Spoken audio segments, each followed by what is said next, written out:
LLB 1, 2, 3 എന്ന് പറയുന്ന ഈ ഒരു ഫ്രാഞ്ചൈസ് കണ്ടവർക്കറിയാം ഈ ഒരു സിനിമ ഫോളോ ചെയ്യുന്ന പാറ്റേൺ എന്താണെന്ന്. 1 നായകനായിട്ട് അതായത് ജോളി എന്ന് പറയുന്ന ആ ഒരു ക്യാരക്ടർ ചെയ്തത് അർഷാദ് വർസിയാണ്. 2ാം ഭാഗത്തിലോട്ട് വരുമ്പോഴത്തേക്കും അത് ചെയ്യുന്നത് അക്ഷയ് കുമാറാണ്. 3ാം ഭാഗത്തിലോട്ട് വരുമ്പോഴത്തേക്കും ഈ ഒരു 3 പേരുണ്ട്. അതായത് ആദ്യത്തെ പാർട്ടിലും 2ാമത്തെ പാർട്ടിലും 3ാമത്തെ പാർട്ടിലും ഒരുപോലെയുള്ള സൗരഭ് ശുക്ല, അവരും അതുപോലെ തന്നെ ഈ ഒരു 2 ചോളിയും ഒരു കേസ് ഏറ്റെടുക്കുന്നു. ആ ഒരു സംഭവങ്ങളാണ് ഈ ഒരു സിനിമ പറയുന്നത്.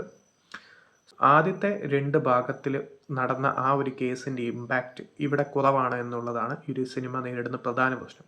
അതിൻ്റെ റീസൺ എന്താണെന്ന് വെച്ചാൽ 3 ടെറിഫിക് ആക്ടേഴ്സാണ് ഉള്ളത്. അതായത് അക്ഷയ് കുമാർ, സൗരഭ് ശുക്ല, അതുപോലെ തന്നെ അർഷാദ് വർസി. ഇവരെ ചുറ്റിപ്പറ്റിയാണ് കഥ നടക്കുന്നത്. അതിൻ്റെ കൂടെ തന്നെ സീമ ബിശ്വാസും ഒരു പ്രധാന ക്യാരക്ടർ ചെയ്യുന്നുണ്ട്.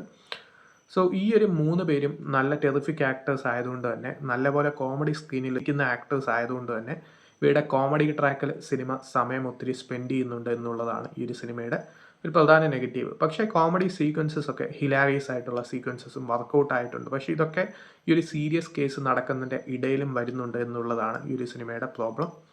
കാരണം എന്താണെന്ന് വെച്ചാൽ ഒരു സീരിയസ് ആയിട്ടുള്ള കേസ്, ഒരു ആത്മഹത്യയെ ബേസ് ചെയ്തുള്ള ഒരു കേസാണ് ഈ ഒരു മൂവി പറയുന്നത്. അതുകൊണ്ട് തന്നെ നമ്മൾ ആദ്യത്തെ 2 ഭാഗത്തിലും നടന്ന ആ ഒരു കേസിൻ്റെ ഒരു ഇമ്പാക്റ്റ് ഉണ്ട്. ക്ലൈമാക്സ് നൽകുന്ന ഒരു എഫക്റ്റീവായിട്ടുള്ള ഒരു സംഭവങ്ങളുണ്ട്. അങ്ങനെയുള്ള പല സംഭവങ്ങളുമുള്ള ഇതിൻ്റെ ആയിട്ട് കമ്പയർ ചെയ്യുമ്പോൾ ഒരു ഇമ്പാക്റ്റ് ക്രിയേറ്റ് ചെയ്യാൻ പറ്റുന്നില്ല ജോളി LLB 3 എന്നുള്ളത് ഈ ഒരു സിനിമയുടെ ഒരു നെഗറ്റീവാണ്. ബാക്കി നോക്കുവാണെങ്കിൽ ഈ ഒരു കോമഡി സീക്വൻസസിലുള്ള ഈ ഒരു ആർട്ടിസ്റ്റുകളുടെ പെർഫോമൻസ് ആണെങ്കിലും എൻ്റെ ഈ ഒരു 3 ക്യാരക്ടേഴ്സ്, അക്ഷയ് കുമാറിൻ്റെയും അർഷാദ് വർസിയുടെയും ജോളി എന്ന് പറയുന്ന ഈ 2 ക്യാരക്ടേഴ്സും അതുപോലെ തന്നെ സൗരഭ് ശുക്ലയുടെ ഒരു ജഡ്ജി ആയിട്ടുള്ള ആ ഒരു ക്യാരക്ടറും തമ്മിലുള്ള സീക്വൻസസ് ഒക്കെ ഹിലാരിയസുമാണ്. ആ ഒരു സീക്വൻസസ് ഒക്കെ വർക്കൗട്ട് ആവുന്നുണ്ട്. സോ ആ ഒരു പെർഫോമൻസ് ഒക്കെ ഓക്കെയാണ്. പക്ഷേ ഒരു നെഗറ്റീവ് ക്യാരക്ടേഴ്സിൻ്റെ അടുത്തേക്ക് വരുമ്പോൾ ഗജരാജ് റാവു ആണ് ഈ ഒരു സിനിമയിൽ വില്ലനായിട്ട് വരുന്നത്. സോ ആ ഒരു വില്ലൻ ക്യാരക്ടർ തന്നെ ആദ്യം എന്തോ ഒരു സംഭവം ഉണ്ടെന്ന് തോന്നുമെങ്കിലും പിന്നെ അങ്ങോട്ട് ആ ഒരു ക്യാരക്ടർ വീക്കായി പോവുകയാണ് എന്നുള്ളതാണ് ഈ ഒരു സിനിമയുടെ പ്രധാന നെഗറ്റീവ്. സോ ഒട്ടും മടുപ്പിക്കുന്ന രീതിയിലുള്ള നറേഷനുള്ള ഒരു മൂവിയല്ല ജോളി LLB 3.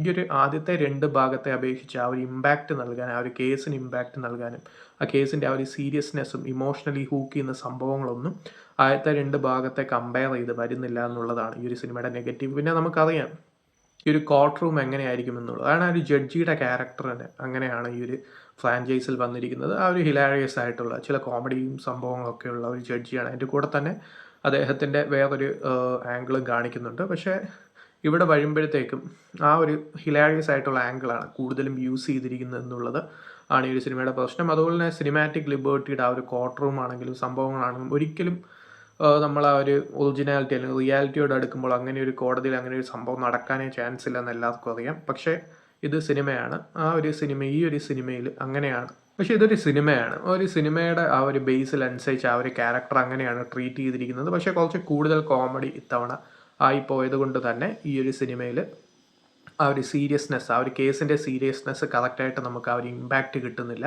സോ ആ ഇമ്പാക്റ്റ് കിട്ടാതെ പോകുന്നത് കൊണ്ടാണ് ഈ ഒരു മൂവി അത്ര വർക്കൗട്ട് ആവാത്തത് എന്നുള്ളത് ഈ ഒരു സിനിമയുടെ പ്രധാന നെഗറ്റീവാണ്.